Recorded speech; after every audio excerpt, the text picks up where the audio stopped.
Hi, this is Dr. Kimberley Linert, author of Visualizing Happiness in Every Area of Your Life and host of this podcast, Incredible Life Creator. And today I have with me Karen DeLoach. Hey, Karen. Hi, thank you for having me. Yes, I'm so excited to have you. And I'm going to read your bio just so people know who you are. So, Karen DeLoach is an artist, art mentor, author, actor, and creativity specialist.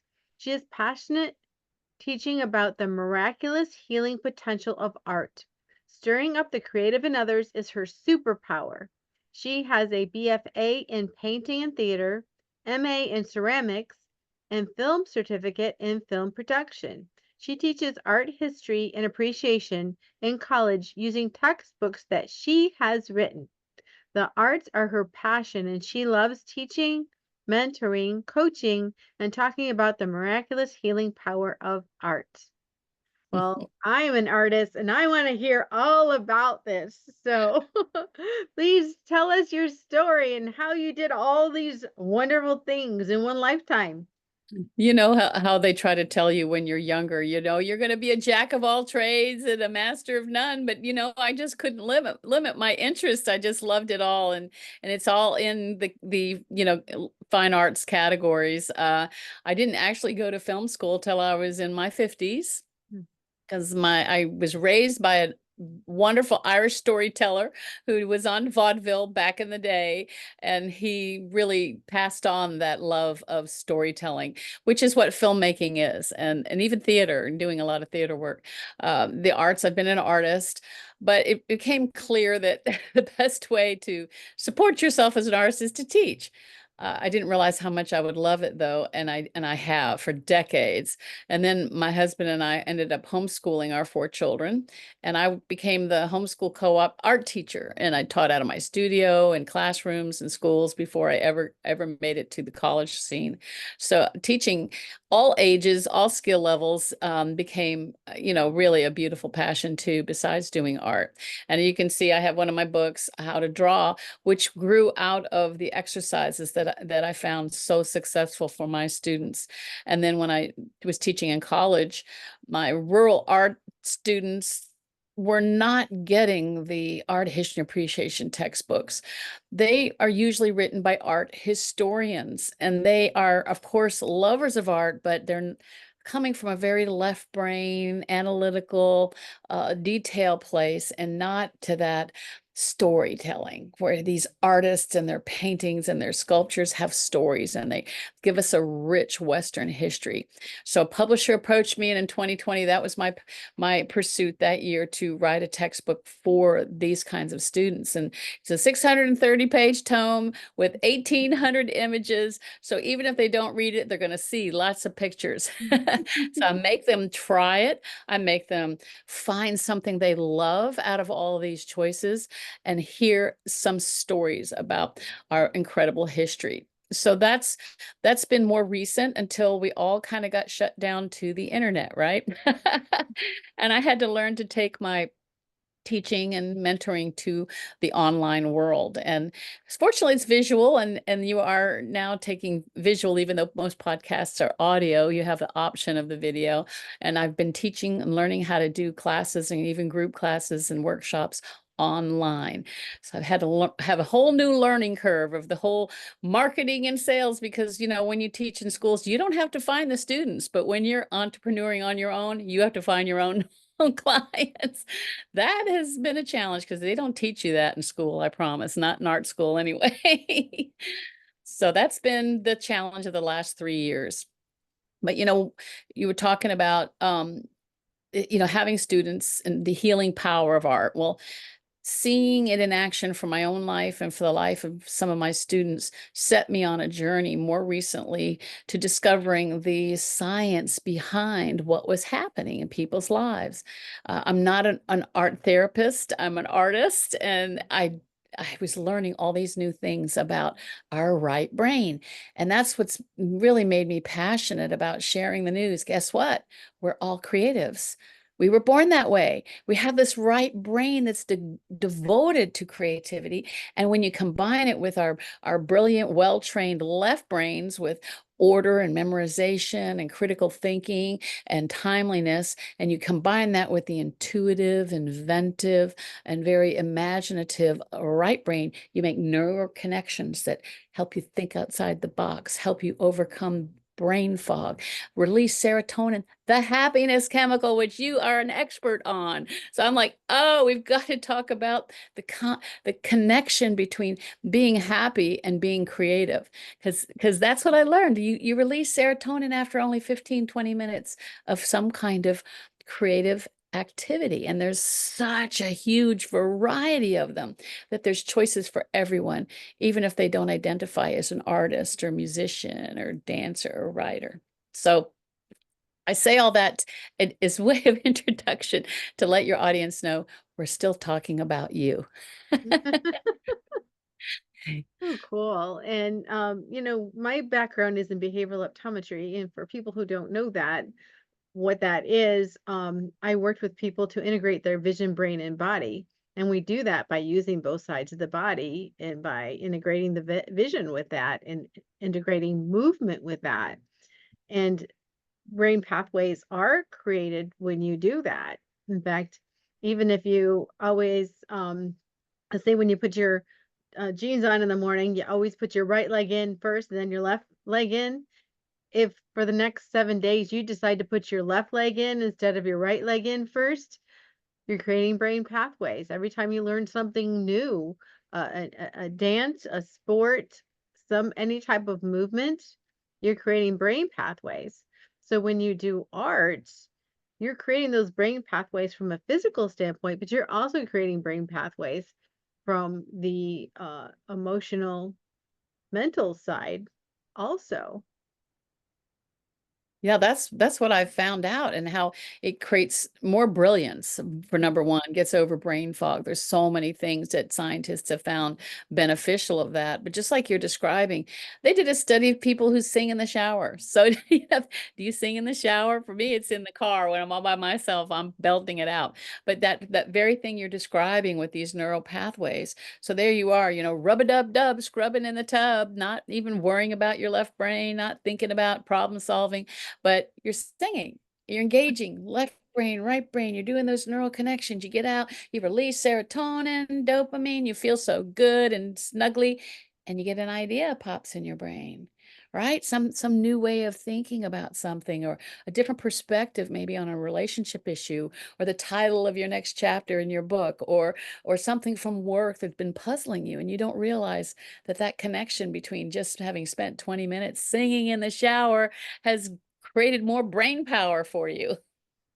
Exactly. So I want to kind of go back to the beginning. So, what made you decide to go into art in the first place? Were you a child that was always doing art growing up?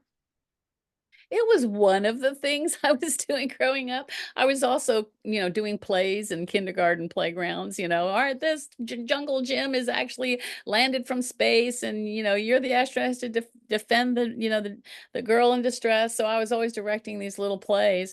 But also, yeah, my godmother was an artist in New York City who went to school with Andy Warhol, and she gave me my first art supplies. But the problem was the paper was just too small. So there I was with my crayons having to paint on the walls, of course, which got me in huge trouble. But my mom couldn't know that someday people would pay me to paint murals on their walls. And that's one of the things I talk about in my program, art as self-therapy, is what did you love when you were 6 and 7? And maybe you've heard this statistic too, that 5 and 6-year-olds, they say 98% are creative geniuses, but only 2% of adults. That just breaks my heart. What happened in those decades between when you had all this natural creativity, this natural flow of inventiveness and connectiveness between activities and your musical or artistic or dance talents. And a lot of it has to do with our education system that focuses on left brain development. It can test it easier. It's more quantitative. It's logical and orderly, and you can test the memorization. But it can also trivialize those other giftings that are harder to evaluate. Also, our right brain being so sensitive, as with senses, it's easy to wound. And I can't tell you how many people I come across that tell me, yeah, I was coloring as a kindergartner and my teacher ripped my paper because I went outside the lines. And so in third grade, a friend said, let's color. And I said, I can't color. I mean, to be convinced that little that you can't color, it just, that's just so heartbreaking. And it happens, unfortunately, in so many people's lives. If somebody important told them you can't sing, I had that experience, or you Mhm. can't draw, you can't color, you can't dance, whatever. It can have a lasting, unfortunate result in your life.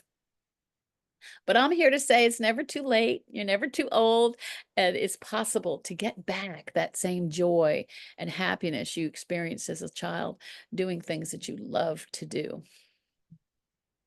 Yeah, so if someone is in that place where they're like, I can't draw, I can't paint, can't sing, where would you start them? Let's say you have a 50-year-old lady and she's like, I'm just not creative. Where would you start her out? Where would you give her that good experience so she could have a win? That's such a good question. But yeah, I talk about what did you love when you were little? What did you give up that, for real life, so to speak, because we tend to trivialize those gifts. And that's one avenue, but maybe even if she doesn't think about that, I would start with drawing and teaching her to draw. If you have an interest, I can teach it. I've never had anybody not get better when I use these time proven success exercises that help you with eye-hand coordination, that you learn to draw what you see, you learn to paint and mix and match colors and color theory. It's so practical, and almost anybody that wants to learn can learn. But I also have discovered there's hundreds of ways to be creative. And this is the good news for people that don't identify in the arts. Number one is taking a stroll, being in the moment, not a Fitbit walk where you're counting your steps and aerobics, which is fine. Those are good things, obviously. No, I'm talking about where you just take your significant other or your pet and you just head out to your neighborhood or your area around you and you start smelling the flowers, looking at the sky, your beautiful sky like you have behind you right now. My husband, I love to watch the sunset and the moon come up, greeting your neighbors or other people walking their dogs or hearing the birds twitter. You're using those senses and being in the moment. You're actually doing that same thing you were describing with making those neural connections, which increases serotonin, the happiness. It gives you new brilliance in your brain and ideas and elevates your mood and your sense of well-being. So it's easy to do. That's true. And nature does have that effect on most people. If you're not feeling good, just go out into nature. It's just so healing. Absolutely. Another way is cooking. Um, it's not just a necessity of life, but it's also creative because most of us have, grandma's recipes or we have tried and true recipes. But man, tonight we don't have any more of that spice. What if we put, some ginger in there instead? And that's very creative. And you're doing that same thing, connecting your left brain, right brain, or gardening. Mhm. Where are you going to put these flowers? How are they going to fit together? The colors or the height, the bushes, and I mean, all these design decisions you're making, and you're just getting your hands in the dirt, grounding yourself. Yeah. Again, it increases your happiness and your sense of fulfillment and contentment. Knitting. We used to joke as children because my grandmother came from Norway and she knit everything. And she had these little booties that she would make us, and they were in the most outlandish colors. They had, different, chartreuse and pink and all mixed together. And as a teenager, you're kind of prideful about I'm not going to wear, grandma's booties. She lived to be 96 and was in her right mind all the way to the end. Mhm. But when she passed, I'm telling you, nobody could pay for those booties. Those are valuable Mhm. legacies that she's left us. We love our booties from her. And that's another side effect of when you do things that you love, even if it's a hobby. My dad was a career Marine, but in his elder age, he let me teach him to draw and paint. And he painted and would give those framed paintings to me and my sister for Christmas before he passed. And again, there's nobody could buy those paintings from us. They're precious. Will they be on a gallery wall? Probably not. But my dad did this. My sister has them and I have them, and they're precious.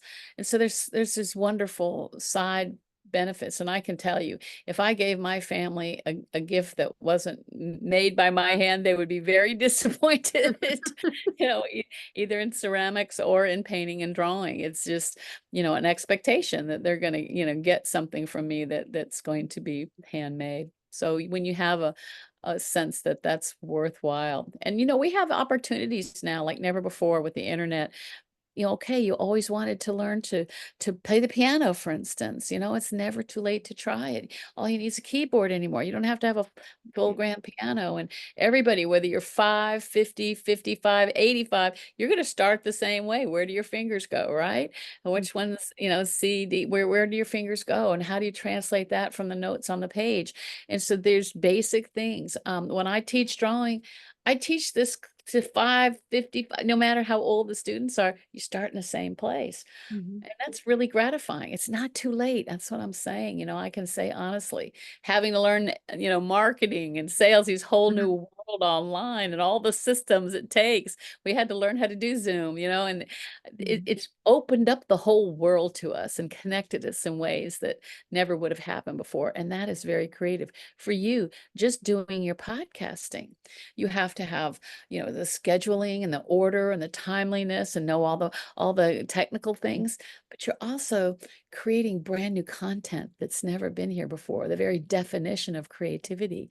So you're already engaging as this podcast hostess, left brain, right brain brilliance. And you won't have problems with memory and brain fatigue because you're making sure your brain is that beautifully active. That is so true. So who's the like oldest person you've ever worked with? I had a 92-year-old great grandmother. She said, "I want to be able to color with my great grandchildren," and she couldn't get over how relaxed she felt. I've also had some octogenarians in my studio doing ceramics with me. Uh, that had so much fun, just playing in the clay and making some things, and on a potter's wheel. So we do the throne pieces and then decorate them, and they just had so much fun. There's just no limits. It's something that crosses all those age and skill level boundaries that we try to put on ourselves. And I sometimes call it the left brain bully that tells us, you can't do that, you can't draw a stick figure, you can't dance, or you can't do this. And it's got to be, we've got to create in a safe space. So I learned very early that wherever I'm teaching, wherever we are, that we create this no criticism zone. Mm. Because criticism comes from that left brain. And in order for the right brain to have the freedom to try new things, to explore and make mistakes, it doesn't need that voice telling us that we're terrible. So I never let any criticism be spoken by. Usually, the older they get, the more they criticize themselves, and it's a terrible habit because it shuts down that sensitive right side, that right brain, and that's on purpose. We're not going to criticize. We're just going to try it. We're going to have fun, and we're going to learn to do these new things and laugh and have a good time, and then see if we can get better and better and better at it. And it's just always works because really, truly, we long for that as humans. Mhm. As we look at AI and the incredible advancements of all of these internet chat GPT and all the things they can do really fast. But the thing that we all need to know is they're never going to replace our brilliant right brains with our imagination and creativity and our sense of fun and joy. Even Albert Einstein said that creativity is intelligence having fun. And when they say, "Are you a human?" and they have these little crosswalk picture, find the crosswalks, find the motorcycles. It's Mhm. because the computer is so literal. It can't see what we see. It can't define perspective like we can see a face here, a face there. It's uniquely human. So we are going to make sure that we engage our humanity as much as possible to stay there in that beautiful combined right brain, left brain. Mhm. Of all the things you do you have a favorite art thing? You know, I probably love filmmaking, acting the best. Love directing and being in movies and plays. I have the privilege of working with a group of Ugandan youths who have been rescued by this church in Mukono, Uganda. And I got to go there and meet them and do art with them and storytelling. They have stories to tell that the world needs to hear what they've been rescued from. And their pastor's like, I really want them to learn filmmaking. And I'm thinking, I live in South Carolina, they're in Uganda. Okay, we're only like, 10,000 miles apart. But they were able to get internet, not every week, but almost every week since fall of 22, we've been meeting and we've already just finished our second film. And we write the stories. I teach them about, pre-production, production, post-production. They are just like thriving. One of the most recent classes, I just said, okay, tell me your stories on set, because I'm not there, I'm here. Although I did find out they don't eat. So I make sure they have food for their shoots. Because, if you've ever done any kind of film work, even been on set as an extra, they feed you really, really good. So I'm like, we're going to make sure you have food when you shoot. And to hear them say, I didn't know I would ever be able to do anything worthwhile in my life. And now I know I can. It's given me confidence. So I'm hearing their stories and weeping and just seeing the power of the arts. There is something that it doesn't matter how old you are, where you come from, your socioeconomic group. We love the arts in every way. And I tell you what, when I was there, those young people were teaching me their dancing. Woo, I slept good every night. They could dance. They did lots of plays. So I learned a lot from them too. They're the beauty of their culture and where they're coming from. It just, and the joy that they have in their new life is amazing and humbling, as we look at all these possibilities. So I do love filmmaking and the arts. I didn't know I was going to enjoy writing. I've turned out to enjoy writing the books. I love doing portraits. I love doing portraits, and I love playing in the clay. So it's really hard to choose. So I do it all. Have seasons, where my studio is all about clay, or it's all about painting, or I'm drawing. I always have, wherever I go, my bag of paints and sketchbooks go with me everywhere I go. And now we have these incredible smartphones that take great photos, they take great videos. You don't have to buy, you can create movies pretty simply. Anybody can that wants to, and pretty much does, right? Which is cool. I love it. I love that. So sometimes I'll teach about the rule of thirds and composition, and where to put people's faces on camera and things like that, and lighting. So love it all. Yeah, that sounds wonderful. And there's the joy in all of that. So, I particularly like to paint. I like to paint in acrylics. And whenever I'm planning my picture, I might think about it for a long time and I'm planning it. And then when I put it on the canvas, it never looks exactly the way I was thinking of it. But the thing I like about art is, for me, is that it's never wrong. It's always exactly the way it's supposed to be. So talk about that, how you can't do anything wrong in art. You can't really can't. You really can't. Then they tell you when you're writing, don't edit while you're writing. Just let the flow go. And there's a whole neurological field of study called neuroarts, and they talk about neurodoodles, just letting your hand flow and not think about where it's going, and just let it move. And then you come and soften the edges with your marker, and then you can color in the circles. And I recently join my friends. Our galleries stay open once a month. They call it First Friday. Friday, and you can go gallery hopping and see the newest. And I couldn't get over, every gallery had somebody doing neurodoodles, framed neurodoodles, either in paints or markers, or, I'm like, this is a thing. It really truly is a thing, because it gives you joy. It makes you feel happy, just letting it flow and not thinking about, is it perfect? I call it the paralysis of perfectionism, and we can be so strangled by that if it has to be perfect. So when I teach drawing, the students aren't allowed to even look at their paper. Once the marker goes down, they're not erasing, they're looking at what they're drawing, their eyes and their hands are flowing together, and eventually they're allowed to look. But at first, we're getting out of that left brain critical thinking, and we're moving into this right brain flow of just really being in that moment, not using your imagination, just looking at what we're looking at and following the lines, following the contours. And people are amazed, never thought they could do it, and they can if they want to. It's finding your joy, finding a place. I have I put together a free 3-part podcast. There's about 20 minutes, and I get further into this about creativity and all kinds of different ways to be creative. You can find it at getcreativewithkaren.com, but you can register for these and get some new ideas. They're just podcasts, and just challenging you to think of ways you can 15-20 minutes a day to elevate your own mood, feel better, get happier, be creative, different ways. There's so many choices.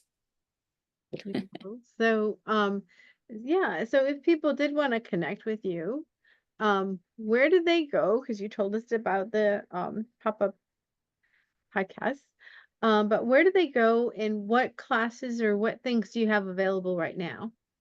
Yeah, I have something called Art as Self-Therapy, Wellness Through Creativity. And that's where we're discovering your personal creative niches and what can bring you the most joy at this point in your life. And you can find me on karendeloachart.com. That's my website. You can register for the pop-up podcast with the Get Creative with Karen. So either one of those, and I have my Calendly link where they can contact me through that.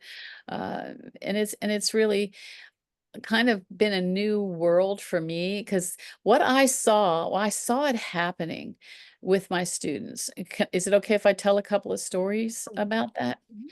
Yeah, I had a young man that when we were homeschooling, whose mom brought into my studio, very depressed. He had ADHD and dyslexia. So his challenges were keeping him from thriving in academics, and felt no hope for ever even being able to graduate from high school. And she said, see what the arts can do for him. Well, he took to it like a duck to water. He thrived drawing, painting, sculpting. He was good at batik. He started winning ribbons. I would enter my students' work in its large youth art competition, and it gave him the confidence that he was lacking to go ahead and overcome some of those infirmities that his mother had great ideas, and now he had the more encouragement to do it. And of course, at that time I didn't understand about left brain, right brain. I didn't understand about serotonin. I just saw it working. Mm. And sure enough, he was able to graduate from high school. Well, then tragedy struck. This is just after winning not just first place in this large art competition, but best in show.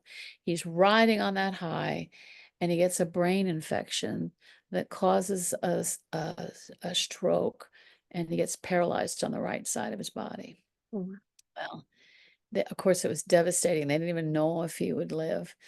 Um, they did a lot of therapy, and in 4 months, they had to replace his skull. So wow. now he had a plastic skull. So he gets out of the hospital. He can't talk. He is dragging the right side of his body with a walker, and they're trying to keep his right hand and arm from curling up. So his mom brought him right back to the studio. And I said, okay, well, you got a left hand, let's see what you could do. Well, having been already doing art, he'd been building these neural connections, left brain, right brain. And now, as he was learning to draw left-handed and paint and write, it didn't take long at all before he was really as good as he had ever been with his right hand. Now, sculpture was hard because he was still stronger with his left hand. Mhm. But then I get a call from his neurosurgeon. He's like, I've never called anybody's art teacher before. What are you doing with David? He said, he's stronger with his weak hand than I am, and I'm a surgeon, and he's getting healing on the right side of his body. I'm like, whoa. I don't know. I'm just teaching him art. And he said, don't stop, keep it up. And sure enough, before long, he was talking and he was walking and getting his sense of humor back. He wasn't in depression any longer. And if you look at that young man now, you would not know, look at him standing there. He's a handsome young man, what he's been through to get there. Now, his right hand isn't curled up, but it's still not as strong as his left hand. But his family is convinced, just like his neurosurgeon, that the arts helped save that young man's life. It did when he was a youngster, trying to overcome, the other issues he had. And now it was helping him overcome this severe brain injury. And another example, and these sent me on a search. What is it about art? Why is it's doing such wonderful things for people? And it was an adult, and I would have my parents stay in the classes. Come on, do it with us. And one mom, she was so good at sculpture. She could just, it seemed like she could design anything with her fingers and was enjoying it. She came to me and she said, Karen, I've just been diagnosed with late stage breast cancer and given 6 months to live. Mm. Well, I said, I have in 9 months this huge room installation that I'm doing for a big, big show, Piccolo Spoleto in Charleston. I need help. Why don't you come into the studio and help me? She's like, Karen, I don't even know if I'm going to be here in 9 months. I said, well, you'll leave a legacy for your family. Come and do it. Distract yourself. And sure enough, we had a blast. When she wasn't doing all the medical things, mastectomy, reconstruction, chemotherapy, she was in the studio and we had a blast figuring this out. It was called Taste and See Sweet Shop. It was a whole chocolate shop, but everything was made out of porcelain. The Wow. chairs we got from a thrift store and we refinished them. We made it look like a little cafe. People came in to buy chocolates. They're not realizing they were made out of porcelain. But there we were. Okay, what glaze would make, dark chocolate versus milk chocolate and finding the colors and she just did so many things and we glued them all together in the end to make this just incredible show. And sure enough, she was there. She was there working that 17-day show with me. And not long after that was told she was in remission. Wow. And since that time has been declared cancer free. That's That's a miracle. That's a it miracle. is a miracle and wonderful. Thank you for sharing that story. And obviously I'm still friends with these families. You don't go through things like that. And it's so wonderful. I guess, this better than I do. The brain is plastic. It has a plasticity. So even though he had damaged part of his brain, other parts of his brain were helping him learn to talk, helping him learn to walk. And it's just wonderful to see that happening, that he can have a life of adventure still in spite of all those things. And Jan could say, I didn't die. I still get to finish raising my family. I get to, be here in the world. So sent me on a search. What is going on here? Another example, because my father was military, my husband was military. I saw a study from Walter Reed Army Hospital. You might be familiar with it. It's one of the foremost military hospitals. And they had been rehabilitating the soldiers physically and emotionally but everything wasn't working for some of them. And they did a summer program recently where they took them through all kinds of different therapies to help bring them out of what, and bring them in back to themselves, so to speak. And afterwards, it was very successful. They talked and interviewed the soldiers, and these are soldiers. These are men and women identifying as soldiers. What was your favorite thing we did? Overwhelmingly, it was art. Mhm. So even though maybe art is something you put back into your childhood heart, it's back there where you thought, no, I can't do that now. I'm a grown up. Even my mom is 92 coloring with her great grandchildren, said, Karen, you're right. It makes you feel better. I Mhm. feel so relaxed. I always thought of coloring as just something for children. I said, Mhm. well, Mom, they do have adult coloring books, for a reason. We love to do it too, and it's true. So I just encourage your audience, as they look at their own hearts and lives and childhood, what did you love? I've had knee issues and really regret being able to dance. My husband and I, one of my favorite Christmas presents, he bought us ballroom dancing classes, and we did that for a couple of years and had a blast.